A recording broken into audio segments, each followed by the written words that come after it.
नमस्कार दोस्तों आज मैं आपके लिए लेकर आई हूँ संकष्टी चतुर्थी की व्रत कथा।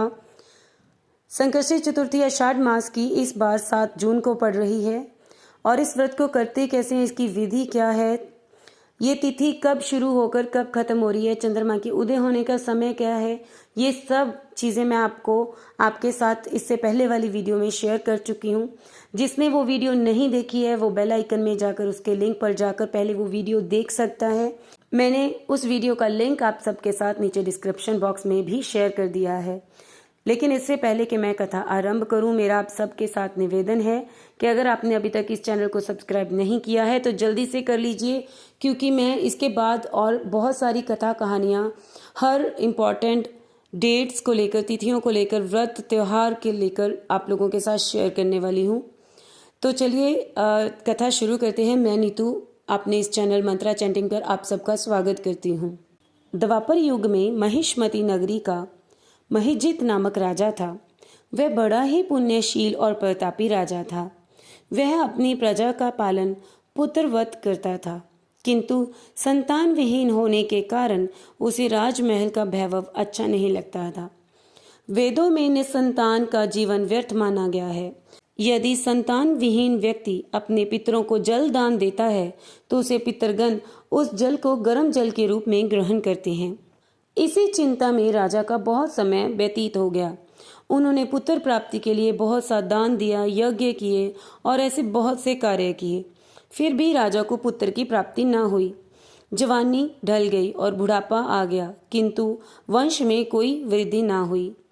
उसके बाद राजा ने विद्वान ब्राह्मणों और अपनी प्रजा को इस संदर्भ में परामर्श करने के लिए बुलाया। राजा ने कहा, हे ब्राह्मणों तथा प्रजाजनों, हम तो संतानहीन हो गए। अब मेरी क्या गति होगी? मैंने जीवन में तो किंचित भी पाप कर्म नहीं किए। मैंने कभी अत्याचार द्वारा धन संग्रह नहीं किया। मैंने तो सदैव प्रजा का पुत्र की तरह पालन किया तथा धर्म आचरण द्वारा पृथ्वी पर शासन किया। मैंने चोर डाकुओं को दंडित किया, इष्ट मित्रों के भोजन की व्यवस्था की, गौ और ब्राह्मणों का हित चिंतन करते हुए शिष्ट पुरुषों का आदर सत्कार किया। फिर भी मुझे अब तक पुत्र न होने का क्या कारण है? विद्वान ब्राह्मणों ने कहा, हे महाराज, हम लोग वैसा ही प्रयत्न करेंगे जिससे आपके वंश की वृद्धि हो। इस प्रकार कहकर सब लोग युक्ति सोचने लगे। सारी प्रजा राजा के मनोरथ की सिद्धि के लिए ब्राह्मणों के साथ वन में चली गई। वन में उन लोगों को एक श्रेष्ठ मुनि के दर्शन हुए। वे मुनिराज निराहार रहकर तपस्या में लीन थे। ब्रह्मा जी के समान आत्मजित, क्रोधजित तथा सनातन पुरुष थे। संपूर्ण वेद विशारद एवं अनेक ब्रह्म ज्ञान संपन्न वे महात्मा थे। उनका नाम लोमेश ऋषि था। सब लोग उन तेजस्वी मुनि के पास गए। सब लोग उनके समक्ष खड़े हो गए। मुनि के दर्शन से सब लोग प्रसन्न होकर परस्पर कहने लगे कि हम लोगों का सौभाग्य ही है जो हमें ऐसे मुनि के दर्शन हुए। इनके उपदेश से हम सबका मंगल होगा। ऐसा निश्चय कर उन लोगों ने मुनिराज से कहा, हे ब्रह्म ऋषि, हम लोगों का दुख का कारण सुनिए। अपने संदेह के निवारण के लिए हम लोग आपके पास आए हैं। हे भगवान, आप कोई उपाय बतलाइए। महर्षि लोमेश ने पूछा, सज्जनों, आप लोग यहाँ किस अभिप्राय से आए हैं? मुझसे आपका क्या प्रयोजन है? स्पष्ट रूप से कहिए, मैं आपके सभी संदेहों का निवारण करूंगा। प्रजाजनों ने उत्तर दिया, हे मुनिवर, हम महिष्मती नगरी के निवासी हैं। हमारे राजा का नाम महिजित है। वह राजा ब्राह्मणों का रक्षक, धर्मात्मा, दानवीर, शूरवीर एवं मधुरभाषी है।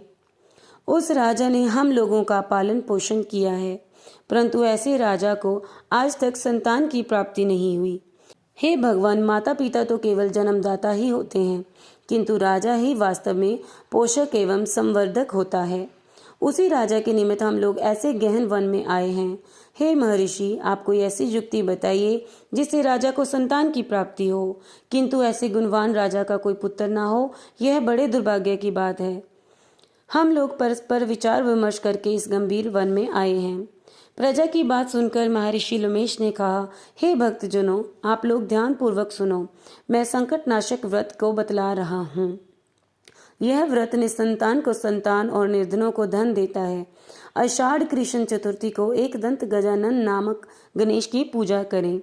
राजा व्रत करके श्रद्धा युक्त हो ब्राह्मण भोजन करावें और उन्हें वस्त्र दान देवें। गणेश जी की कृपा से उन्हें अवश्य ही पुत्र की प्राप्ति होगी। महर्षि लोमेश की यह बात सुनकर सभी लोग करवृद्ध होकर उठ खड़े हुए। नतमस्तक होकर दंडवत प्रणाम करके सभी लोग अपने नगर को लौट आए। वन में घटित सभी घटनाओं को प्रजाजनों ने राजा से बताया। प्रजाजनों की बात सुनकर राजा बहुत ही प्रसन्न हुए। उन्होंने श्रद्धा पूर्वक विधिवत गणेश चतुर्थी का व्रत करके ब्राह्मणों का भोजन, वस्त्र आदि का दान दिया। रानी सुदक्षिणा को गणेश जी की कृपा से सुंदर और सुलक्षण पुत्र की प्राप्ति हुई। इस व्रत का ऐसा प्रभाव है कि जो व्यक्ति इस व्रत को श्रद्धा पूर्वक करता है वो इस संसार के समस्त सुखों का भोग करता है। दोस्तों, उम्मीद करती हूँ कि आप लोगों को इस कथा को सुन के आनंद की अनुभूति हुई होगी। सुनाने वाले का भी भला और सुनने वाले का भी भला।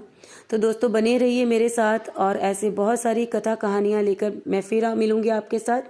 तब तक के लिए नमस्कार।